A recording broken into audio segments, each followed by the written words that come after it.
오늘 제목은 늪에 대한 얘기죠. 이제 그만 늪에서 나옵시다. 이렇게. 여러분 성경에 보면 이렇게 늪에 빠진 사람들의 이야기가 자주 나오는데요. 늪이라고 제가 번역했지만 사실은 디프레션이에요. 침체. 신앙의 침체는 누구에게나 다가오거든요. 엘리야가 3년 동안은 정말 멋지게 일했거든요. 그런데 어느 날 침체에 빠집니다. 한없이 나락으로 떨어지거든요. 야고보서에 있는 말씀처럼 엘리야도 우리와 성정이 같다고 했으니까 우리도 똑같습니다. 아니 더하면 더했지 이 디프레션, 침체에서 제외되는 사람은 아무도 없을 거예요. 침체의 뜻을 이렇게 해석하면 됩니다. 이모셔널, 감정적인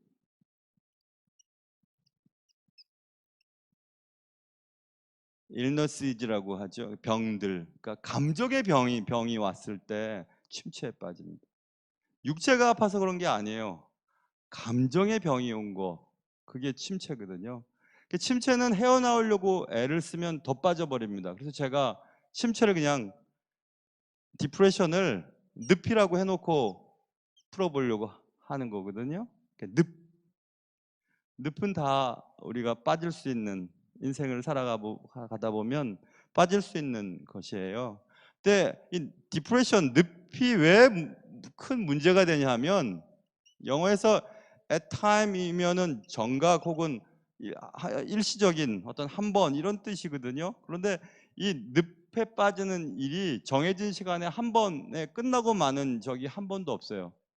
이 늪은 all the time이에요. 자주, 그리고 아무 때든지 예상치 못했을 때 찾아옵니다. 늪에 빠져버려요. 그래서 이 침체, 영적 침체는 굉장히 위험합니다. 성경의 대단한 인물들도 다 디프레션에 빠지거든요. 침체에 빠집니다. 또 이 침체가 위험한 이유는 not exception이에요. 예외가 없습니다. 누구든지 침체에 빠져요. 누구든지. 저도 마찬가지고. 침체에 빠지면 아무것도 하기 싫습니다. 아무것도 하기 싫어요. 여러분 그런 경험 있잖아요. 난 그런 적 한 번도 없습니다. 그런 사람 없을 겁니다.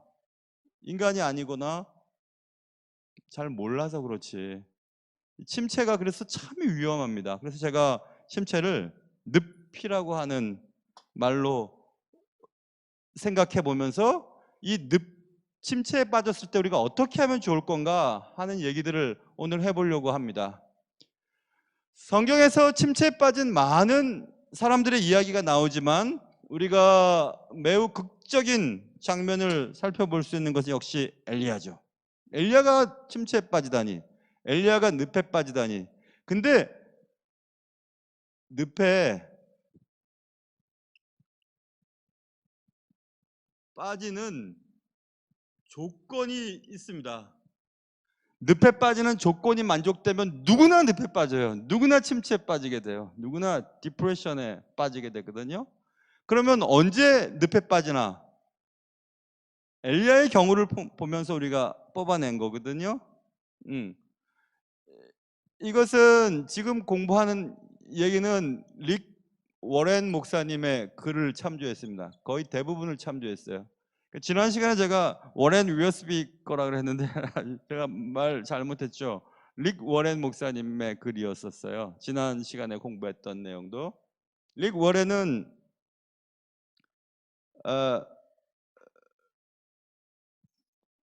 하여튼 좋은 목사님이죠. 늪에 빠지는 그 조건. 첫 번째는 이거를 우리가 간과해서는 안 됩니다. 신앙인도 침체에 빠지거든요. 육체적으로 너무 지쳤을 때 침체에 빠질 확률이 높아요. 그러니까 몸 관리를 굉장히 잘해야 됩니다. 아니 영적인 것과 감정적인 것과 육체적인 게 어떻게 맞물려 있지? 아니 맞물려 있습니다. 몸이 피곤하면 감정이 연약해지고 날카로워지거든요. 그러니까 몸 관리를 잘 하셔야 돼요. 몸 관리를 잘 하셔야 됩니다. 그래서 육체적으로 지쳤을 때 늪에 빠질 조건이 하나씩 완성되는 것이고, 아까 감정적인 거니까 역시 이모셔널,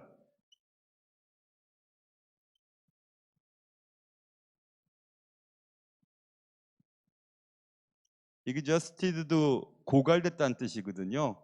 감정의 고갈 상태. 감정이 더 이상 누구의 어떤 투정을 받아들이거나 다른 사람이 내게 막 함부로 하는 것들을 다 받아들일 수 있는 여분이 남아있지가 않아요. 내 감정 자체가 고갈되어 있습니다. 그럴 때 늪에 빠질 조건이 점점 만족되어 가거든요. 거기다가 이제 타격을 하나 더 입히는 것은, 어떤 사람이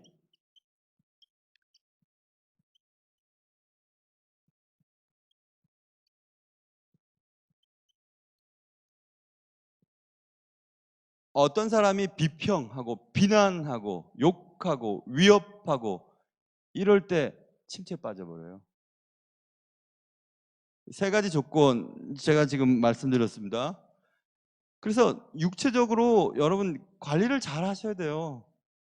너무 무리하면 안 돼요. 저도 약간 무리하는 성격인데요. 그리고 감정적으로도 툭툭 풀어내야 합니다. 저는 음악 듣는 걸 좋아하는데, 감정적으로 지쳐 있을 때는 음악을 듣죠. 뭐 장르에 상관없이 좋은 음악들은 다 듣습니다. 음악을 들으면 조금씩 조금씩 내 감정의 게이지가 좀 여유가 생기게 되거든요.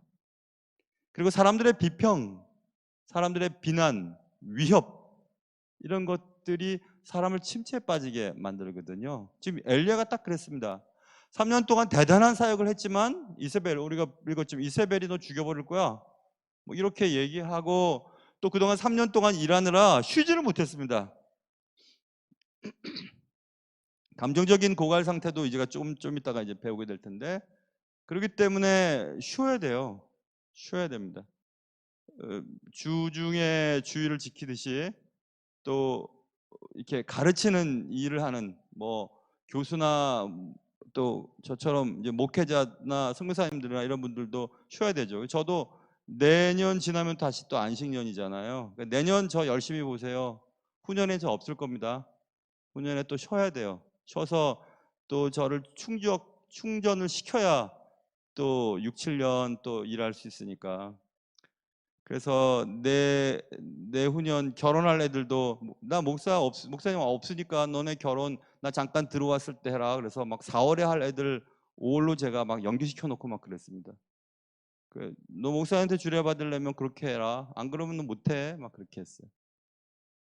여러분들 가운데 혹시 돌아가실 분들도 저 들어올 때 딱 정해놓고 가세요.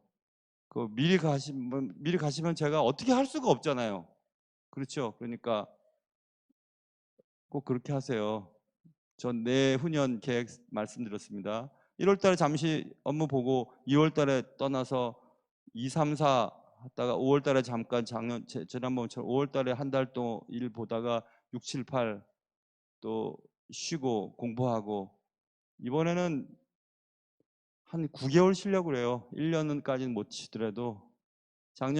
지난번 안 쉬었을 때는 6개월 쉬었더니 그게 잘 쉬어지지가 않더라고요. 공부하고 그러다 보니까. 그래서 1년 다 쉴 작정인데요. 성경적으로 하려면. 근데 모르죠, 뭐. 어떻게 될지. 아무튼 그래서 쉬어야 됩니다, 여러분. 쉬어야 돼요. 육체적으로도 감정적으로도 사람들의 비난이나 비평에 대해서도 잘 생각해 봐야 돼. 이렇게 자꾸 저 사람이 위협하고 비평하면 내가 침체에 빠지겠구나. 늪에 던져질지도 몰라. 이런 생각들을 하셔야 됩니다. 늪에 빠지는 조건들이에요. 여러분들은 지금 어떤 상태인지 잘 한번 생각해 보시고, 그 다음 이제 두 번째, 나 요즘에, 땡큐. 이거는 안 되는 것 같아. 땡큐. 그래서 두 번째는 늪에 빠졌을 때는 어떻게 해야 되는가? 난 지금 늪에 빠져들고 있어요. 너무 침체되고 있어요. 요즘에 너무 이상해요.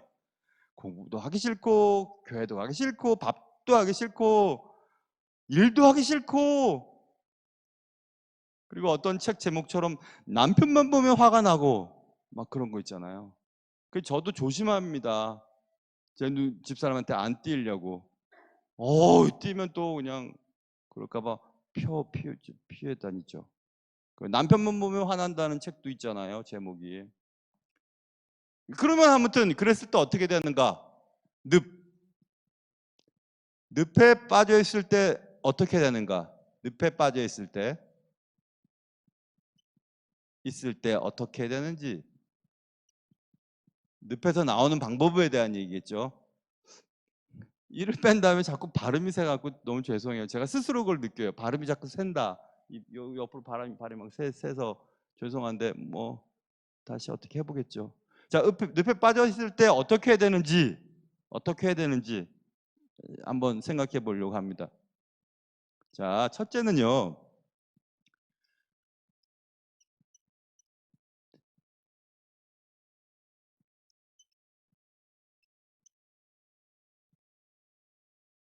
이 포커스는 초점을 맞추는 거잖아요. 사실에 초점을 맞춰야 된다는 거예요. 지금 벌어진 사실에 초점을 맞춰야지.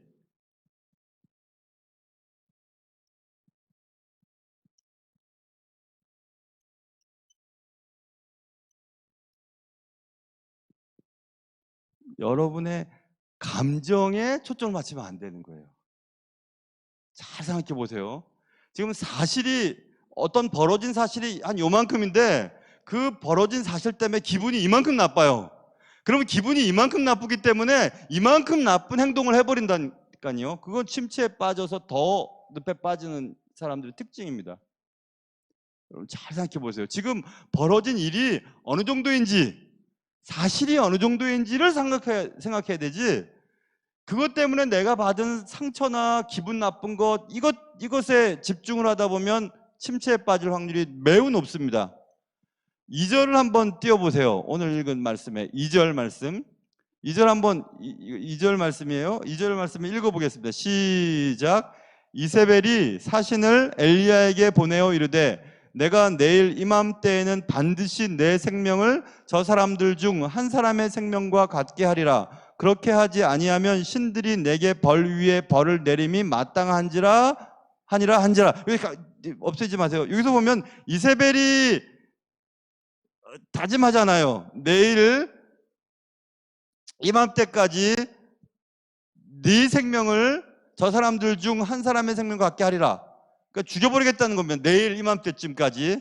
만약 그렇게 하지 않으면 신들이 내게 벌 위에 벌을 내림이 마땅하니라. 여기서 엘리야가 예전 같으면 겁이 날 일이 없어요.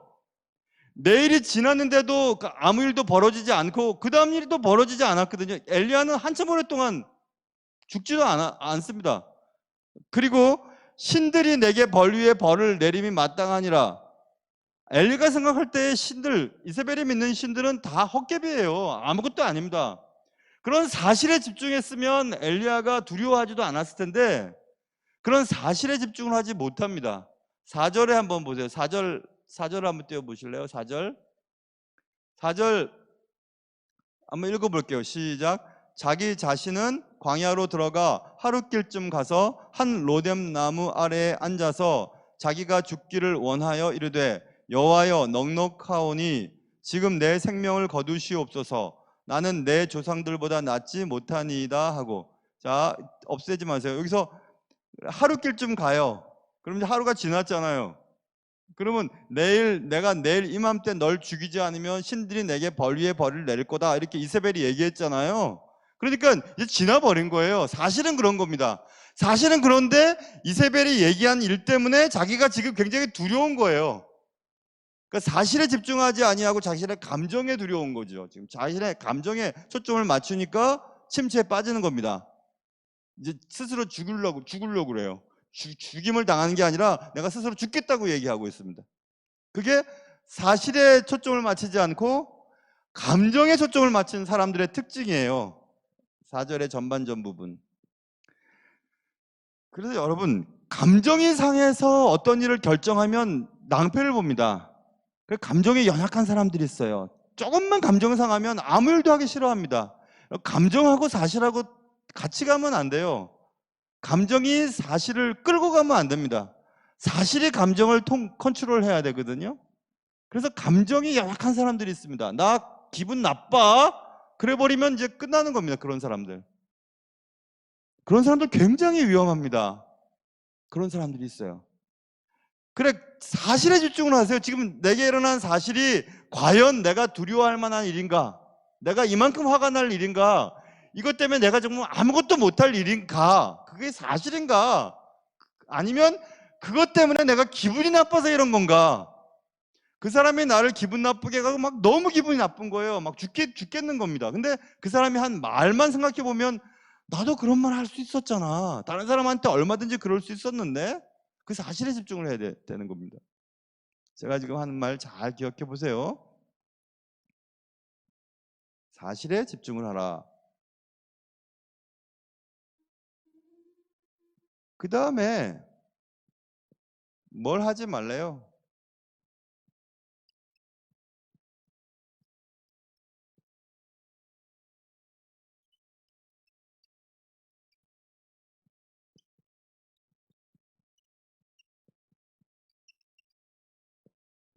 이거는 4절 아까 읽은 뒷부분인데요. 어, 다른 사람들과 비교하지 말라는 거거든요. 가만있어 봐. 지금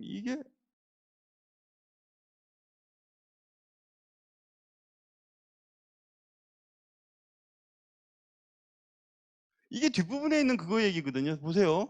나 지금 죽여주십시오. 나는 내 조상들보다 낫지 못하니다. 이렇게 써 있어요. 이 말은 무슨 말이냐면 엘리야가 자신의 사역을 돌아보니까 대단한 믿음의 선배들보다 자신은 훨씬 더 못한 것 같은 생각이 들었던 겁니다. 갑자기. 내가 그동안 열심히 사역했지만 대단히 위대하고 내가 존경할 만한 믿음의 사역자들보다는 나는 형편없는 사람이네. 그런 생각을 갑자기 하게 된 거예요.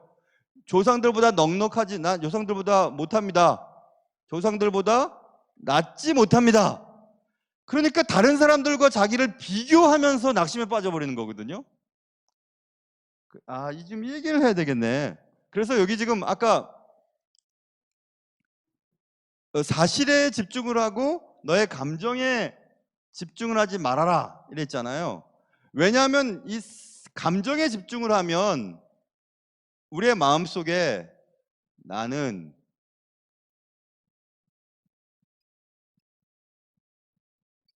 실패했다, 실패했어 이런 마음들이 생겨요. 난 실패했다는 마음이 생깁니다. 그러면 이제 침체에 빠져드는 거예요. 일이든지 삶이든지 인생이든지 뭐든지 나 실패했다, 나 실패했어. 그런데 사실을 놓고 보면 그 실패가 큰 실패가 아닙니다. 누구나 실패할 수 있고 누구나 실수할 수 있지만 그 실패 하나가 내 감정을 상하게 해서 나는 실패자야 이런 마음을 갖게 하거든요. 그래서 심리학자들이 이런 말을 하죠. 감정이라는 것은 뭐가 아니래요. 뭐가 아니냐 하면 그것은 항상 진실은 아니래요. 감정이라는 것이 항상 진실이 아니거든요. 그게 기분 나쁜 일이냐? 다른 사람 생각할 때 기분 나쁜 일이 전혀 아닌데 나는 지금 기분 나빠요. 야, 그게 그렇게 기분 좋게 팔짝 뛸 일이냐? 나는 기분이 좋은데? 그러니까 그것이 항상 진리는 아니거든요. 그런데 거기에 매달려서 우리는 난 실패했어. 이렇게 결론 지어버리는 겁니다. 실패감을 느낄 때 침체에 빠질 확률이 높아요.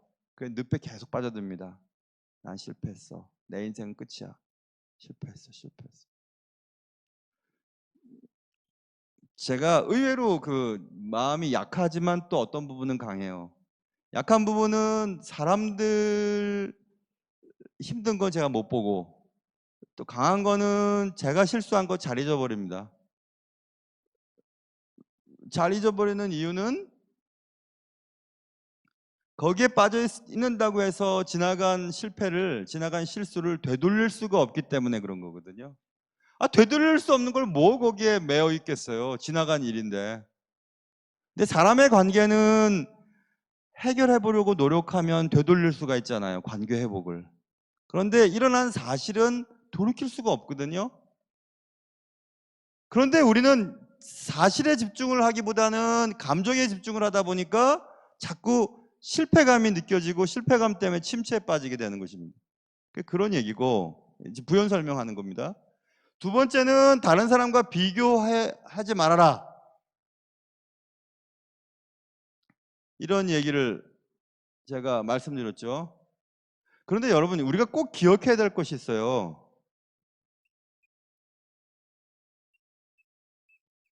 모든 사람은요,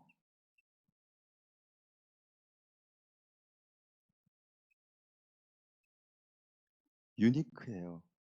유일해요. 여러분, 세상에 있는 모든 사람은 여러분이 유일한 사람이에요. 다른 사람과 아무것도 비교할 필요 없습니다. 아무것도. 그 어떤 것도 비교할 필요도 없습니다.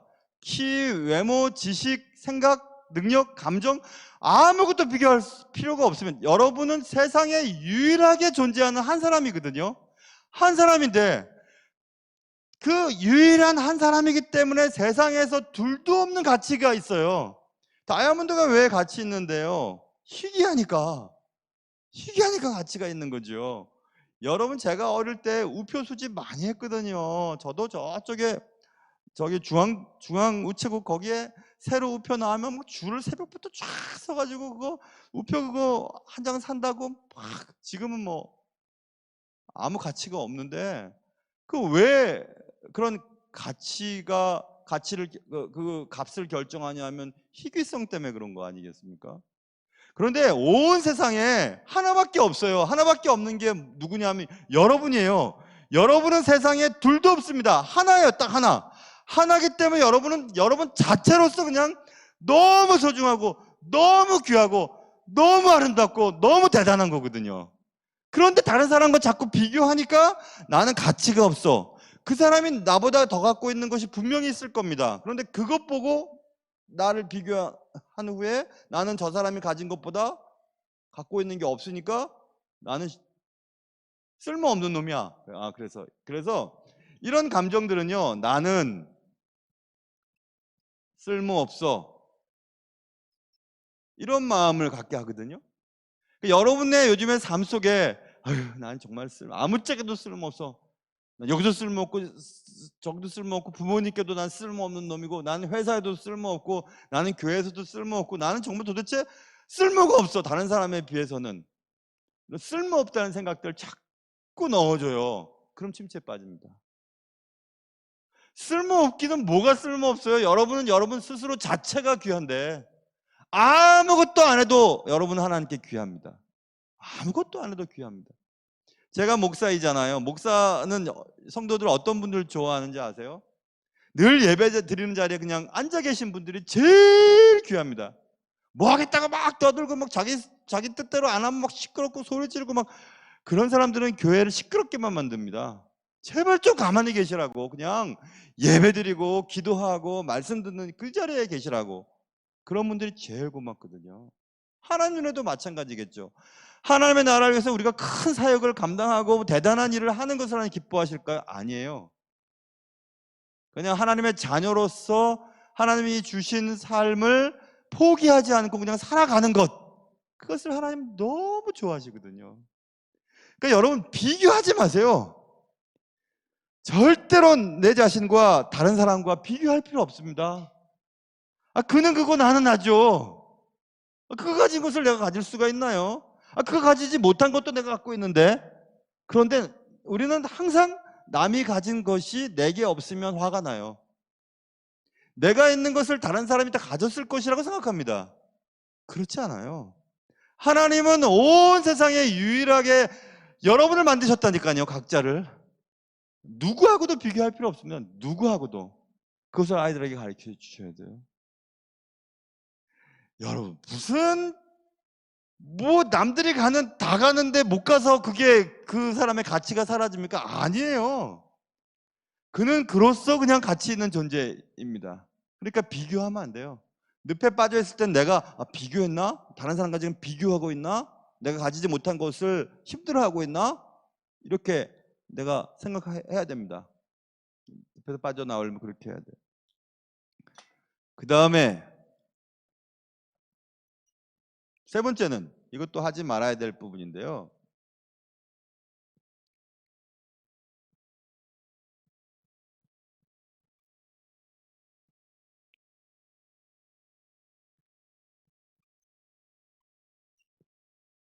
잘못된 비난을 받지 마세요. 분명히 사실하고는 다른 잘못된 비난을 다른 사람이 하고 있어요. 들을 필요 없습니다. 그럼 계속 사람들이 오해할 텐데요. 저도 그런 거 많이 봅니다. 목회하다 보면요. 있지도 않은 일, 또 없었던 일, 왜곡된 이야기들을 이쪽에서 이렇게 하잖아요. 하면 가만히 있어도 하면 들어요. 그럼 들으면 그런가 이런 생각을 해요. 왜냐면 그런 말 자꾸 들으니까. 근데 어떻게 하겠습니까? 그걸 다 일일이 그거 아니라고 집사님 권사 그거 아니라고 그거 아니었다고 그런 거 없었다고 그렇게 얘기를 일일이 하면 더 꼬이기 시작하거든요. 어떻게 하면 좋아요? 가만히 있어야 돼요. 그냥 가만히 있을 수밖에 없어요. 왜냐하면 하나님 살아계신데요. 뭐 그렇게 말을 전하고 오해하고 막 분란 일으키는 사람들 하면 보십시오. 5년 10년 지나면 다 어떤 방식으로든 처리하십니다. 전 그걸 다 보고 있는데요. 뭐 하나님 다 아세요. 10절을 한번 펼쳐보시게. 10절 한번 여러분 읽어보겠습니다. 10절 시작. 그가 대답하되 내가 만군의 하나님 여호와께 열심히 유별하오니 이는 이스라엘 자손이 주의 언약을 버리고 주의 제단을 헐며 칼로 주의 선지자들을 죽였음이오며 오직 나만 남았거늘 그들이 내 생명을 찾아 빼앗으려 하나이다. 생명을 찾아 빼앗으려고 했던 이유는 엘리야가 이세벨이 섬기는 신을 섬기는 자들을 다 없애버렸기 때문이죠. 그러니까 엘리야 입장에서 보면 뭘 잘못했지? 내가 하나님의 나라를 위해서. 그런데 온통 이스라엘 사람들이 엘리야 잡아 죽이겠다고 야단입니다. 이사벨의 말을 듣고. 여러분, 이 땅에 살아가다 보면 잘못된 비난에 처할 때가 있어요. 그러지도 않은 일을 그랬다고 하고 그렇게 말 안 했는데 그렇게 말했다고 하고 그러면 정말 답답할 노릇이지요. 근데 그것을 받지 마세요, 여러분. 안 받으면 억울해서 어떻게 하는데요? 하나님 사랑하잖아요, 여러분. 하나님이 또 살아계시잖아요. 그때는 왜 하나님이 안 계신 것처럼 행동을 하죠, 우리가? 하나님 다 계세요. 하나님 또 알고 계시고. 지금은 답답하고 힘들지만 시간이 지나면 다 해결됩니다. 해결됩니다. 그러니까 잘못된 비난을 받아들이지 마세요. 그냥 그런가 보다 하고 넘어가셔야 돼요. 남들이 날 비난한다는 얘기를 들으면 침체에 빠져버립니다. 아무것도 하기 싫어요. 늪에 빠져 있을 때는 이런 방법들을 쓰시면 되죠.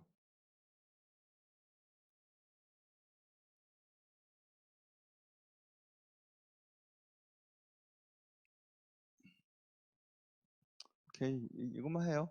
그 다음에 이제 세 번째는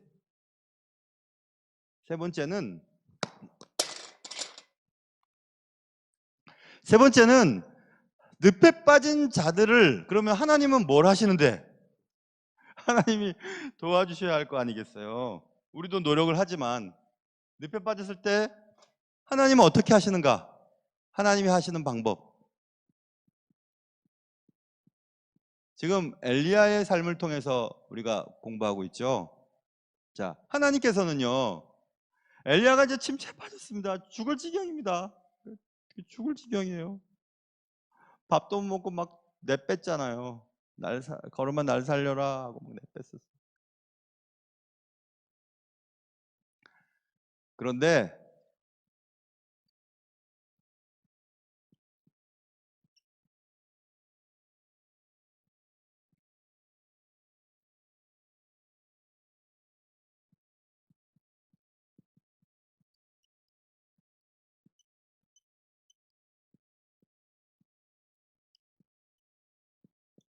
5절에서 6절을 한번 열어보실래요? 5절에서 6절. 5절 6절 한번 읽어보겠습니다. 시작. 로뎀 나무 아래 누워 자더니 천사가 그를 어루만지며 그에게 이르되 일어나서 먹으라 하는지라. 본즉 머리맡에 숯불에 구운 떡과 한 병 물이 있더라. 이에 먹고 마시고 다시 누웠더니 돼 있죠. 하나님께서는 우리가 지쳐 있을 때, 침체했을 때, 뭐 하냐 너 지금 목사가 말이야. 정신 차려. 이렇게 안 하세요. 지금 엘리야는 굉장히 지쳐 있잖아요. 영적으로나 육적으로나 감정적으로나 또 사람들의 그 위협. 그래서 하나님께서는 우리의 육적인 니즈, 필요를 채워주시고 돌보시는 분이시거든요. 지금 엘리야의 경우는 음식이 필요했죠. 또 물도 필요했죠. 그래서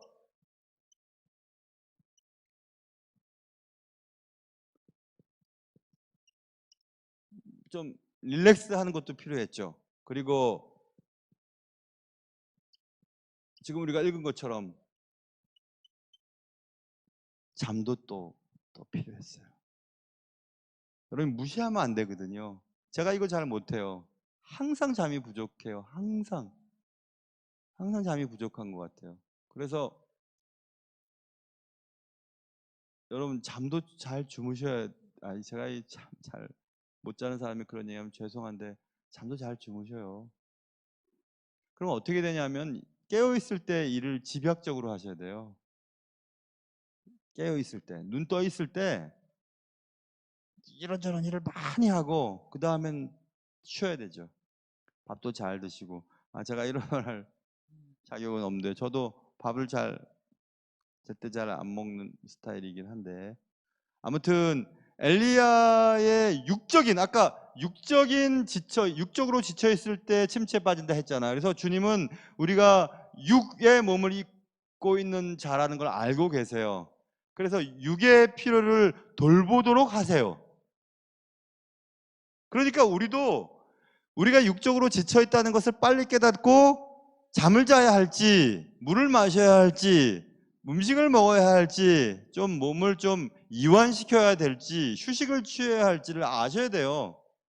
그래서 정기적으로 그렇게 해야 합니다. 저는 1년에 한 2번, 정기적으로는 한 2번 혹은 서너 번씩 기도원에 가는데, 한 2년 동안에 이 코로나 때문에 기도원 가서 조용히 있을 시간이 한 번도 없었어요. 그러니까 좀 쉬면서 주의 음성도 듣고 좀 조용한 시간들을 가져야 하는데 그런 시간들을 갖지를 못하고 있습니다. 그러니까 정기적으로 시간을 여러분 가지셔야 됩니다. 정기적으로 꼭 가지셔야 돼요. 안 그러면 침체에 빠져버려요.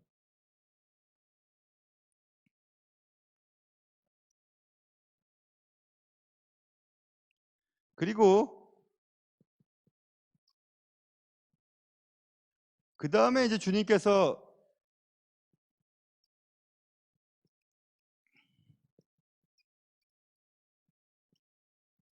허락하신 게 뭐냐면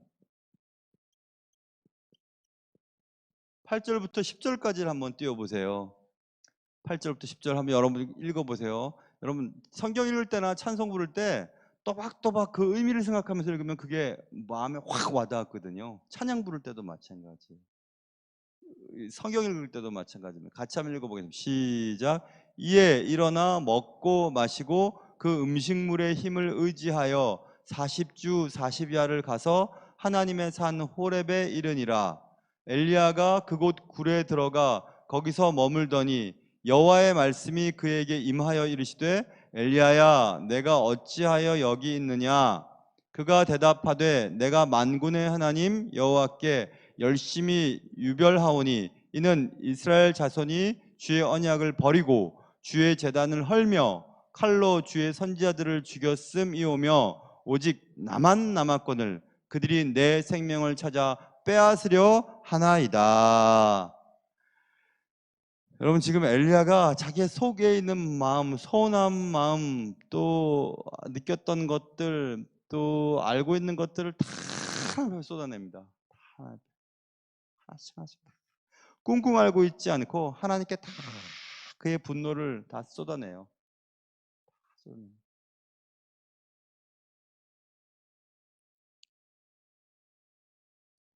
그래서 이 구절을 릭 워렌 목사님 이렇게 썼던데요. 엘리야가 쏟아부었대요. 폴들은 이게 막 쓰레기통 갖다 붓는 거, 그냥 막 그 일본말 쓰면 안 되는데 바켓을 뭐라 그러죠? 양동이. 역시 난 대단해요. 왜 난 바켓스가 생각났지? 어쨌든 양동이에 물을 쏟아붓는 것처럼 쏟아부었대요.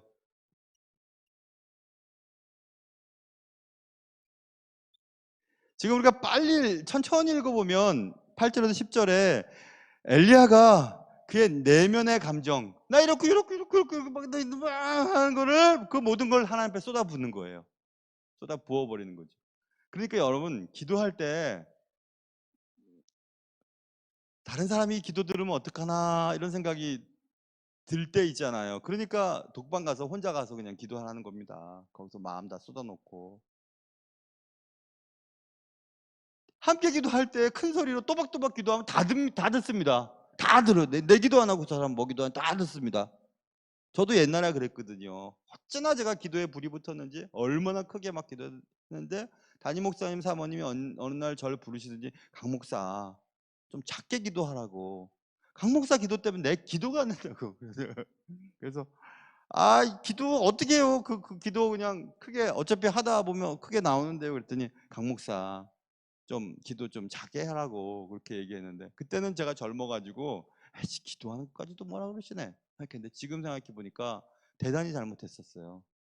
함께 기도할 때는 다른 사람의 기도를 방해해서는 안 됩니다. 혼자 기도할 때는 뭐 떼굴떼굴 구르든지 앞뒤로 하든지 좌우로 틀든지 침을 튀면서 하든지 그건 상관없는데 같이 있을 땐 그렇게 하면 안 되죠. 어떤 사람도 그러잖아. 계속 그러면 그 사람 신경 써갖고 기도가 안 돼요. 그럴 때는.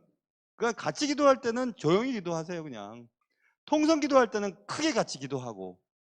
그런데 마음을 쏟아부을 때는 일일이 다 그의 마음속에 있는 감정 상태, 하나님 저 사람 저렇게 했는데 나 기분이 정말 나빠요. 정말 죽이고 싶어요. 미워 죽겠어요.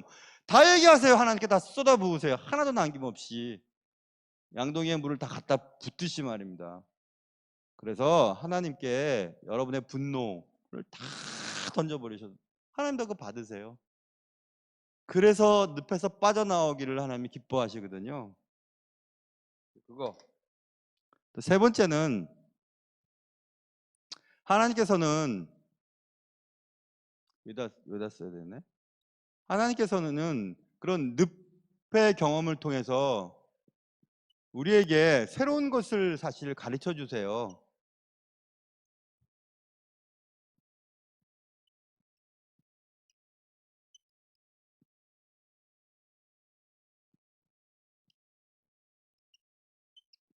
이것은 오늘 본문 다 읽지는 않았으나 11절부터 13절 혹시 띄울 수 있으면 띄우고 안 띄워지면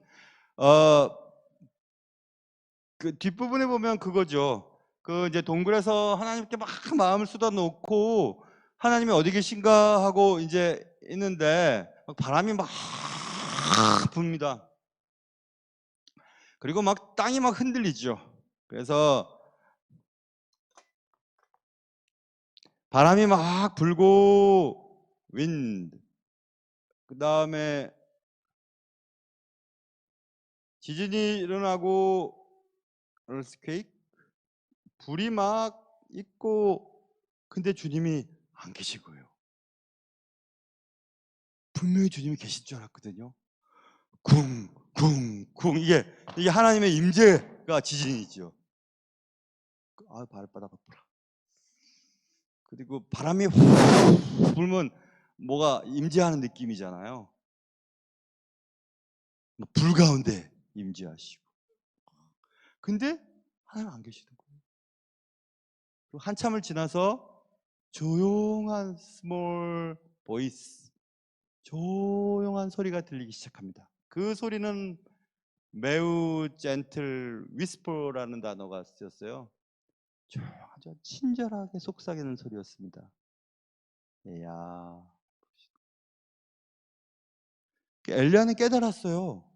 하나님에 대한 새로운 인식을 얻게 됩니다. 우리가 알고 있었던 하나님과는 다른 하나님에 대한 새로운 시각이 열리게 돼요. 늪에서 사실. 그러니까 늪에서 나오면서 하나님에 대한 지식이 더 깊어지기도 해요. 그러니까 늪에 빠진 것은 어쩔 수 없지만 늪에서 어떻게 나오느냐가 굉장히 중요합니다. 엘리야는 깨달았습니다. 그냥 역동적이고 대단한 그런 하나님만 생각했는데, 아니, 조용하게 친절하게 속삭이듯이 말씀하시는 하나님이 그런 하나님이시구나, 그런 하나님이셨구나 라는 것을 깨닫게 됩니다. 그래서 늪의 경험, 광야라고 얘기할 수도 있고 사막이라고 얘기할 수도 있고 침체라고도 얘기할 수 있고 영적인 다운 상태라고도 얘기해요. 아무튼 무슨 이름을 갖다 붙이든지 아무튼 요즘에 정상이 아닌 것 같을 때, 그때 하나님께서 우리에게 먹이시고 입히시고 하는 그런 시간들을 보내시고, 하나님께 여러분의 감정을 다 쏟아내세요. 그리고 그러면서 하나님이 어떤 분이신지에 대해서 새로운 시각을 갖게 되는 것, 그것이 늪에서 주는 유익이기도 합니다. 하나님께서는 그래서 늪의 경험을 통해서 하나님이 하시는 일들이 이런 일들을 하세요. 그러니 결국 누구든지 예외일 수 없는 늪의 경험, 침체의 경험, 디프레션의 경험을 통해서 사실은 우리는 영적인 이득을 얻을 수도 있고 아니면 완전히 좌절에 빠질 수도 있습니다. 그래서 이 엘리야는 침체, 늪에 빠졌다가 늪에서 나오는 이런 경험들을 통해서 하나님께서 어떤 분이신지를 새롭게 알게 되고, 또 하나님은 그 엘리야를 먹이시고 재우시고 또 말씀을 통해서 다시 이렇게 세우셔서 하나님께서 엘리야에게 새로운 길을 제시해 주어요.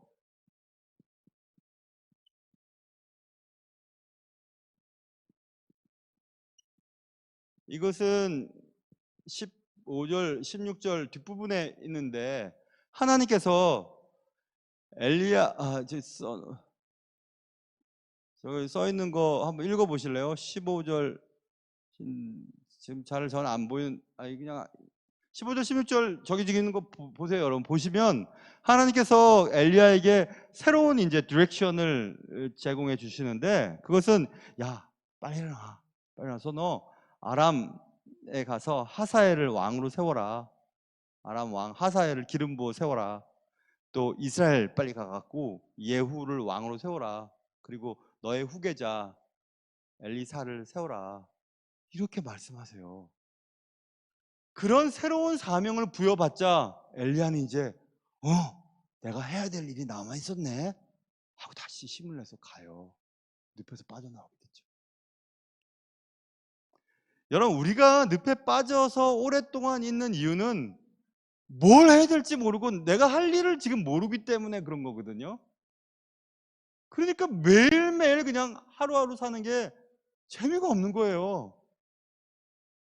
매일매일 하나님 앞에서 네가 오늘 해야 할 일이거다, 네가 앞으로 내 나라에 오기 전에, 천국에 들어오기 전에 네가 꼭 해야 될 걸 이거다, 이거다 이런 거를 알려주시면 그 일을 하셔야 돼요.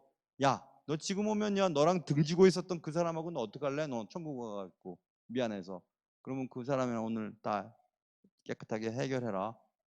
그래서 매일매일 새로운 하나님의 에, 지시하시는 우리 인생을 향한 하나님의 계획, 그것을 발견하고 그렇게 살아가야 합니다. 그래야 침체에 덜 빠지고, 덜이에요, 덜이에요? 덜이죠. 덜 빠지고, 그리고 침체 가운데서 유익을 얻을 수 있습니다. 그래서 여러분, 침체는 누구나 빠질 수 있지만, 이런 말로 결론을 맺으려고 해요. 당신은 변할 수 있다는 거예요. 당신은 변할 수 있습니다. 그리고 침체의 늪에 빠져 있는 사람들을 도와줄 수도 있어요. 아, 저 사람이 지금 너무 힘들구나. 맛있는 거 사줘야지. 맛있는 거 사주고. 아, 저 사람 너무 다른 사람들이 함부로 얘기한 것 때문에 힘들어하네. 그리고 자기가 쓸모없다고 느끼고 있네.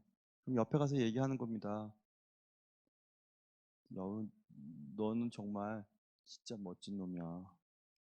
야야, 너는 진짜 세상에 너 같은 사람 없다.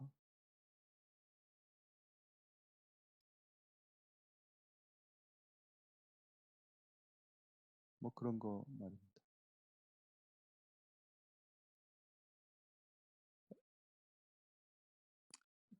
며느리한테 제가 가끔 그런 얘기 하거든요. 야, 너는 꿈에도 그리던 여자야, 넌. 내가 꿈에서도 내가 널 그렸지. 고맙다. 그런 얘기. 생일 때도 문자 보내줍니다. 복직하는 날 아주 예쁜 화분을 만들어서 리본 달아서 보냈죠. 축 복직 시애비 어미가 이렇게 보냈습니다. 회사 사람들이 좋아를 했대요. 그러면 얼마나 여러분 살맛이 나겠어요. 그렇죠? 그런 거 도와줄 수 있지요. 그리고 늪의 경험을 통해서 여러분은 다시 하나님이 주시는 사명을 발견하셔야만 해요. 나 이러고 있으면 안 되지. 그리고 나오세요. 거길 나오세요. 여러분 변할 수 있습니다. 그게 오늘 여러분과 저에게 주시는 하나님의 말씀이십니다.